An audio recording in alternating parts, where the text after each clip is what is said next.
클릭해 주셔서 감사합니다. 항상 건강하세요. 좋아요와 댓글은 영상 제작에 큰 힘이 됩니다. 옛 이모 이야기 바로 시작합니다. 옛날, 아주 옛날 꽃다운 나이의 청년 의원이 있었습니다.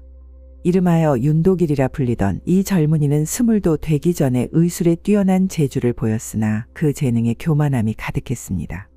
윤도길의 스승 김상원은 제자의 빼어난 재주를 기특히 여겼으나 그 오만함을 바로잡고자 했습니다. 어느 날 스승은 도길을 불러 말씀하셨습니다. 도길아, 내 의술은 뛰어나지만 사람의 마음을 헤아리는 법을 배우지 못했구나. 내 의술이 진정 사람을 구하는 법이 되게 하려면 세상을 더 보고 배워야 할 것이다. 그리하여 17살의 나이에 윤도길은 행랑을 꾸려 먼 길을 떠나게 되었습니다. 스승의 말씀대로 백성들 사이에서 참된 의술을 익히고자 함이었습니다. 가을의 끝자락 보름달이 밝게 비추는 밤이었습니다. 윤도길은 등에 약재 보따리를 짊어지고 한양에서 멀리 떨어진 영남 지방으로 향하는 산길을 걷고 있었습니다. 하루 종일 걸어 다리가 후들거렸으나 다음 마을까지는 아직도 멀었습니다. 문득 앞쪽에 인기척이 느껴졌습니다. 윤도길은 고개를 들어 멀리 보니 어떤 사람의 그림자가 보였습니다. 여보시오, 잠시 기다려 주시오. 앞에 있던 사람은 윤도길의 소리를 듣고 걸음을 멈추었습니다. 윤도길이 달빛에 의지해 보니 그 사람은 몸을 돌려 무언가를 꺼내는 듯했습니다. 이내 불빛이 환하게 밝혀졌고 윤도길은 기뻐하며 생각했습니다. 참으로 친절하구나. 나를 위해 길을 밝혀주다니. 윤도길이 빠르게 걸음을 옮겨 그 사람에게 다가갔을 때 불빛이 꺼졌습니다. 가까이 다가가 보니 그는 검소한 도포를 입은 25 남짓한 사내였습니다. 허리에는 칼집이 보였고 등에는 큰 보따리를 메고 있었습니다. 그 사내는 묵묵히 윤도길을 바라보았습니다. 윤도길이 숨을 고르며 입을 열었습니다. 제 이름은 윤도길입니다. 보아하니 우리 같은 방향으로 가는 듯하여 밤길을 함께 가면 어떨까 하여 불러 세웠습니다. 사내는 윤도길을 잠시 살펴보더니 말했습니다. 저는 정한수라 합니다. 어디로 가시는 길입니까? 윤도길은 웃으며 대답했습니다. 저는 안동으로 가는 길입니다. 그쪽은요? 정한수는 의아한 표정으로 물었습니다. 안동으로 가신다고요? 그곳은 최근 큰 홍수가 났다고 들었습니다. 그곳에 무슨 일로 가십니까? 윤도길은 등에 메고 있던 약재 보따리를 가리키며 말했습니다. 저는 떠돌이 의원입니다. 홍수 후에는 병이 돌기 마련이죠. 그곳에서 도움이 필요한 이들을 치료하려 합니다. 정한수는 고개를 끄덕이고는 다시 길을 나섰습니다. 윤도길도 그의 뒤를 따랐습니다. 두 사람은 한동안 말없이 걸었습니다. 정한수는 거의 말을 하지 않았고 윤도길은 그 침묵이 불편하게 느껴졌습니다. 정 선생님도 안동으로 가시는 길입니까? 정한수는 고개만 끄덕일 뿐 말을 하지 않았습니다. 두 사람이 계속 걸어가는데 문득 멀리서 여인의 목소리가 들려왔습니다. 윤도길은 귀를 기울였습니다. 정 선생님, 혹시 누군가 부르는 소리가 들리십니까?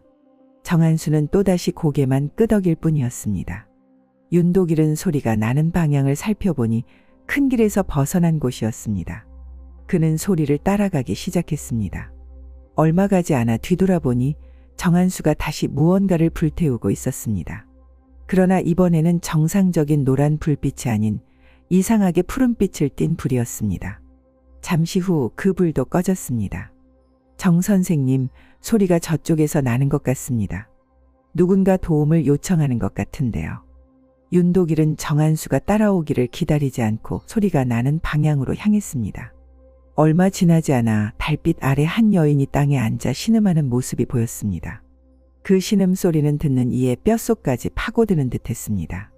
윤도길은 속으로 생각했습니다. 이 도움 요청 소리는 왜 이리 사람의 마음을 흔드는가?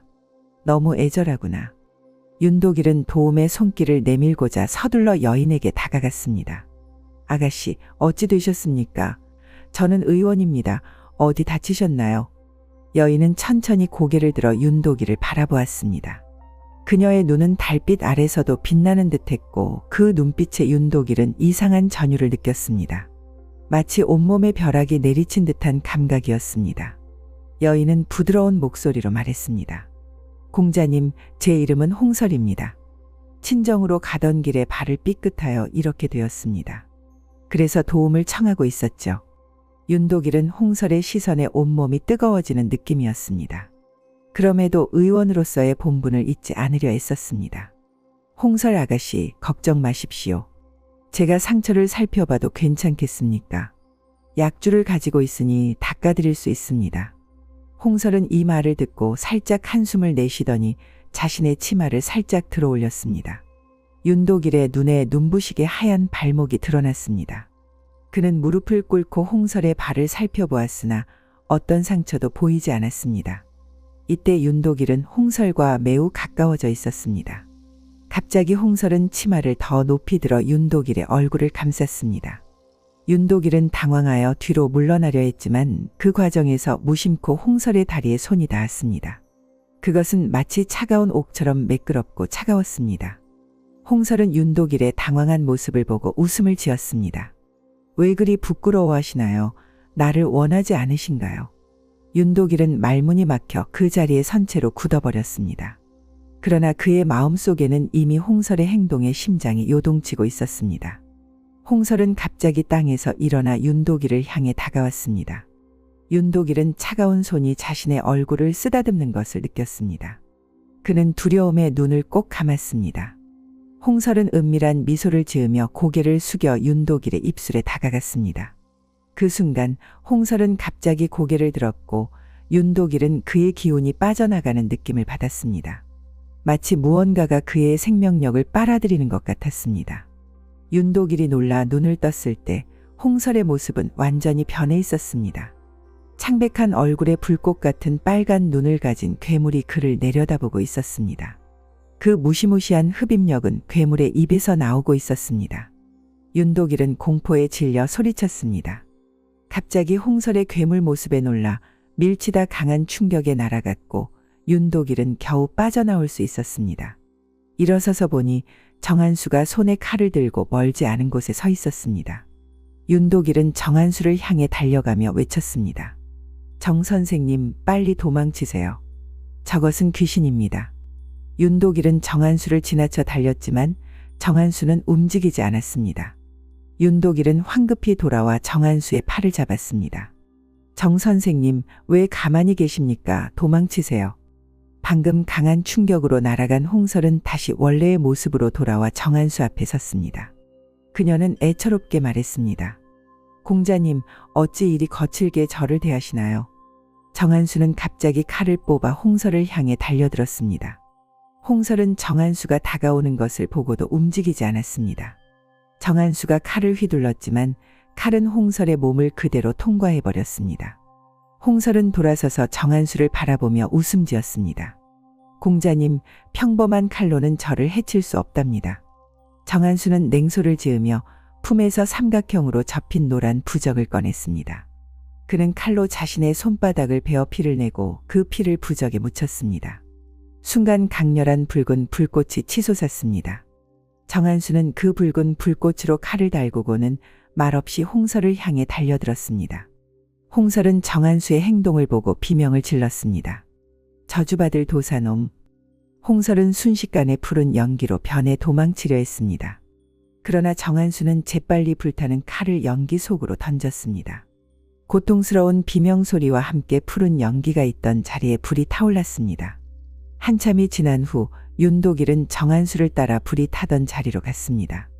정한수가 땅에서 칼을 빼냈을 때 불이 탄 자리에는 검은 자국이 아닌 더러운 무릉덩이만 남아 있었습니다.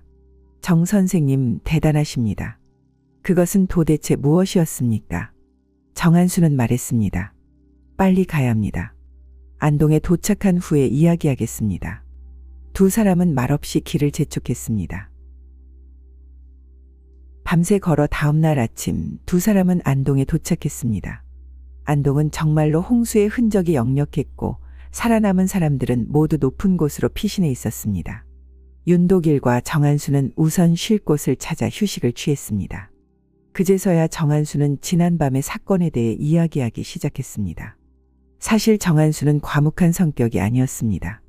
그가 말을 아꼈던 이유는 그들이 있던 곳이 안동과 가까웠기 때문이었습니다. 안동은 홍수로 인해 원한과 비탄이 가득한 곳이 되었고 그런 곳에는 항상 요괴들이 모여들기 마련이었습니다. 윤도길처럼 떠들썩하게 다니는 젊은이는 요괴들의 표적이 되기 쉬웠습니다. 어젯밤 우리가 만난 것은 호난이라는 요괴였습니다. 젊고 혈기 왕성한 남자의 정기를 빨아먹는 악독한 존재죠. 윤도길은 정한수의 말에 깊은 충격을 받았습니다. 한편으로는 자신이 위험에 처했을 때 구해준 정한수에게 고마움을 느꼈습니다. 정 선생님은 도사이신가요? 정한수는 고개를 끄덕였습니다.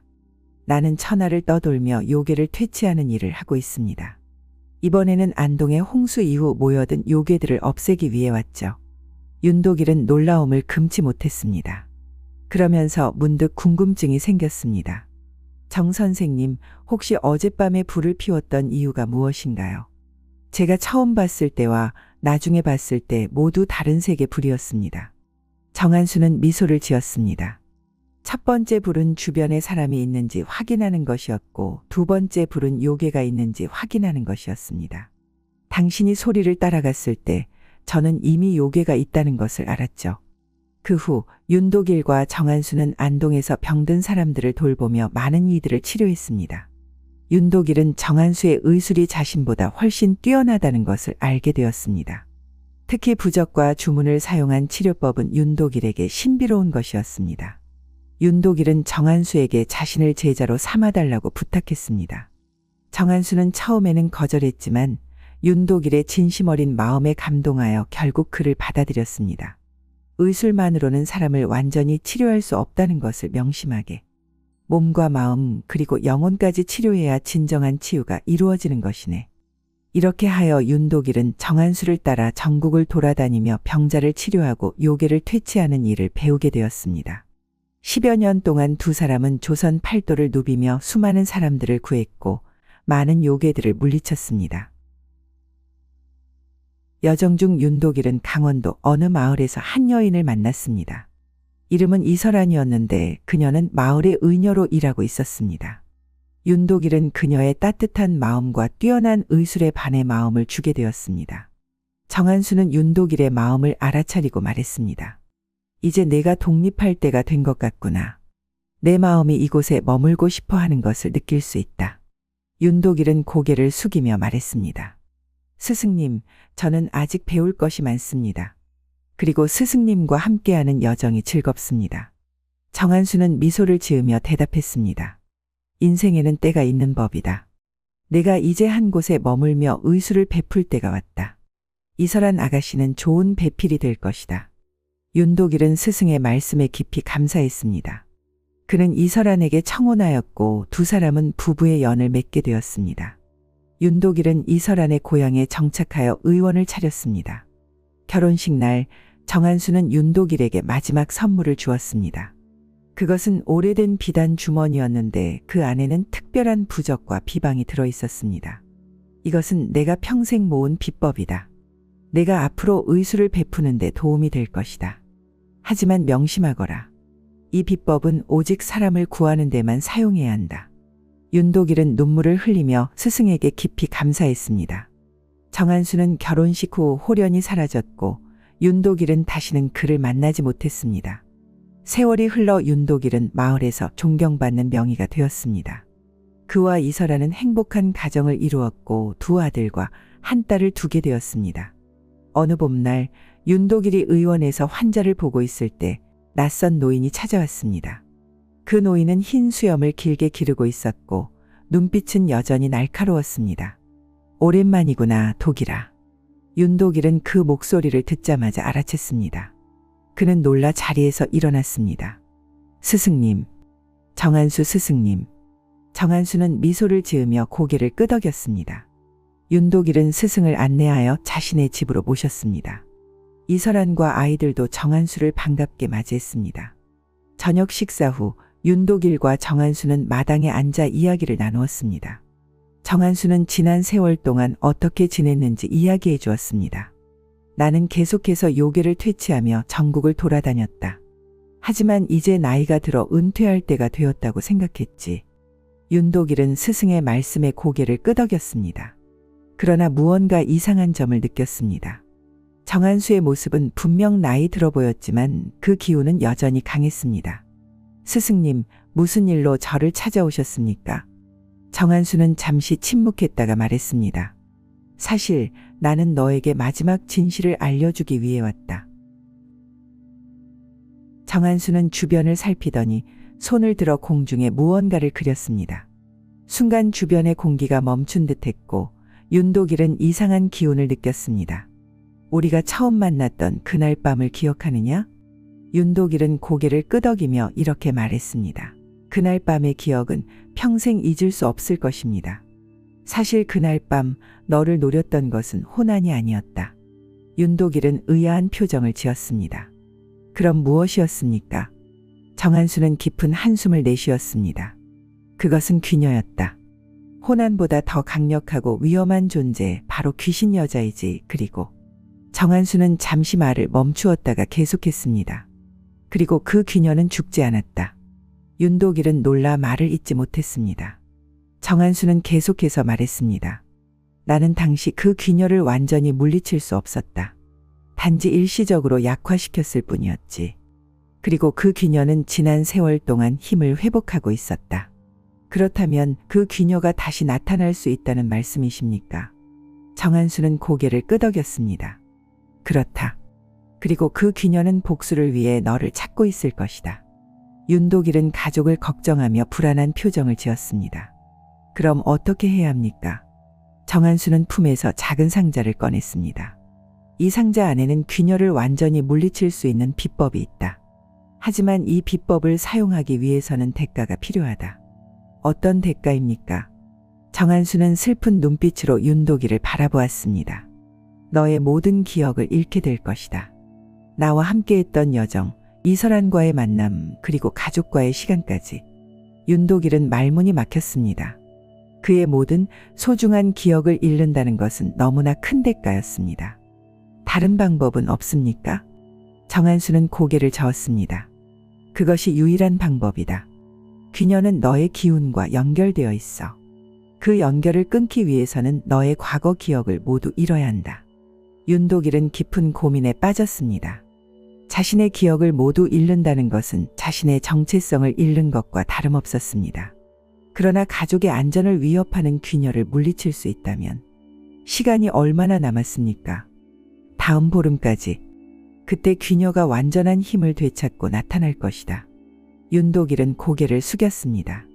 그는 며칠 동안 깊이 생각할 시간이 필요했습니다. 보름이 다가오는 동안 윤도길은 가족과 함께하는 시간을 소중히 보냈습니다. 아이들과 놀아주고 이설한과 추억을 나누었습니다.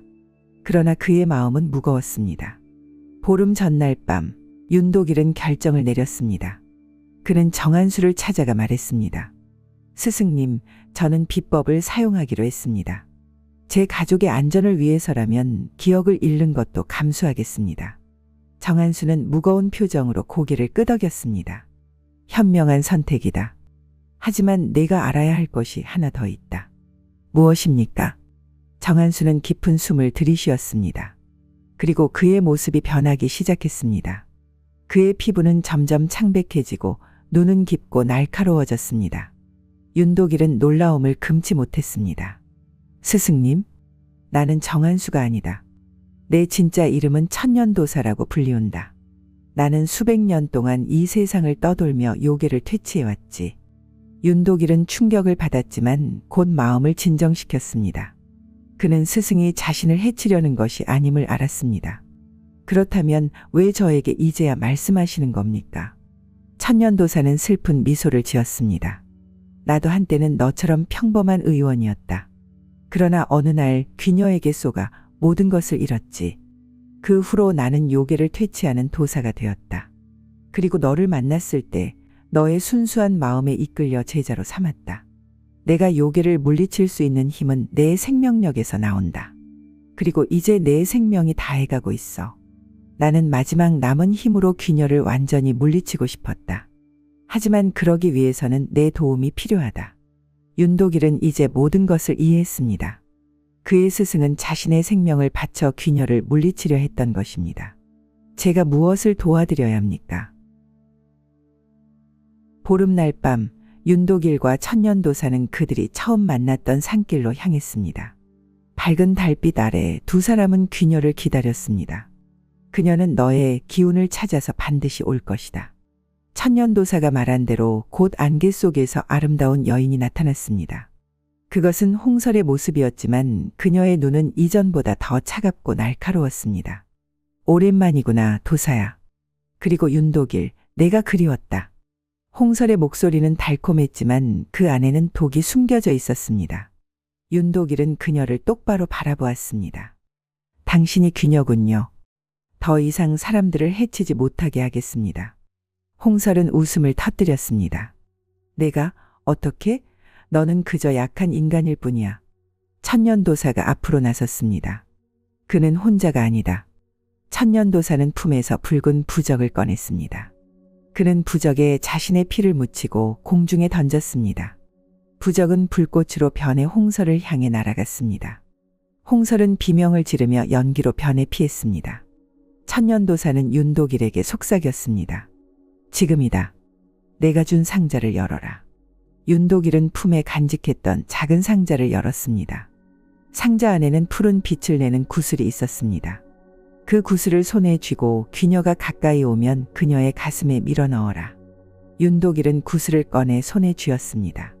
그 순간 그는 강한 에너지가 자신의 몸을 통과하는 것을 느꼈습니다. 홍설은 다시 인간의 모습으로 나타났습니다. 그녀는 천년도사를 향해 날카로운 손톱을 뻗었습니다. 도사는 이를 피하지 못했고 가슴에 깊은 상처를 입었습니다. 스승님, 윤독일이 외쳤지만 천년도사는 고개를 저었습니다. 걱정 말고 계획대로 해라. 내 생명은 이미 다했다. 홍설은 승리의 미소를 지으며 윤독일을 향해 돌아섰습니다. 이제 너의 차례야, 윤독일. 내가 너의 생명력을 모두 빨아들일 거야. 그리고 너의 가족도 마찬가지로. 윤독일은 분노로 가득 찼지만 차분함을 유지하려 노력했습니다. 그는 홍설이 가까이 오기를 기다렸습니다. 홍설은 천천히 윤독일에게 다가왔습니다. 그녀의 차가운 손이 윤독일의 얼굴을 쓰다듬었습니다. 걱정 마. 고통 없이 끝낼게. 그 순간 윤독일은 재빨리 구슬을 꺼내 홍설의 가슴에 밀어 넣었습니다. 홍설은 비명을 질렀고 그녀의 몸에서 푸른 빛이 뿜어져 나왔습니다. 안 돼, 이럴 수는 없어. 홍설의 몸이 흔들리기 시작했고 그녀의 아름다운 외모가 사라지기 시작했습니다. 그녀의 진짜 모습은 말라비틀어진 노파의 형상이었습니다. 그녀의 비명소리와 함께 윤독일은 의식을 잃기 시작했습니다. 그의 기억이 하나둘 사라지는 것을 느꼈습니다. 윤독일이 눈을 떴을 때 그는 낯선 방에 누워 있었습니다. 창문 너머로 아침 햇살이 비치고 있었고 새들이 지저귀는 소리가 들렸습니다. 여보, 깨어나셨어요. 그의 부인 이설안이 미소를 지으며 방에 들어왔습니다. 윤독일은 혼란스러운 표정으로 그녀를 바라보았습니다. 당신은 누구십니까? 이설안의 얼굴에 슬픔이 스쳤지만 그녀는 곧 미소를 지었습니다. 저는 당신의 아내입니다. 이설안이라고 합니다. 당신은 병으로 기억을 잃으셨어요. 윤독일은 자신의 손을 바라보았습니다. 그의 손에는 푸른 구슬 모양의 자국이 있었습니다. 제 이름은 무엇입니까? 윤독일입니다. 당신은 이 마을에 존경받는 의원이세요.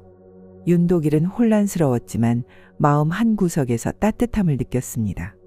비록 기억은 없었지만 이설안의 눈빛에서 진심을 느낄 수 있었습니다. 그날 이후 윤독일은 다시 의원으로서의 삶을 시작했습니다. 그의 몸은 의술을 기억하고 있었고 이설안과 아이들의 도움으로 그는 조금씩 새로운 삶에 적응해 나갔습니다. 몇 달 후 윤독일은 의원 뒷뜰에서 이상한 상자를 발견했습니다. 그 안에는 오래된 도포와 함께 편지 한 장이 있었습니다. 독일아, 내가 이 편지를 읽을 때는 이미 모든 것이 끝난 후일 것이다. 귀녀는 완전히 사라졌고 너는 새로운 삶을 시작했을 것이다. 비록 내가 나를 기억하지 못하겠지만 나는 항상 너를 지켜볼 것이다.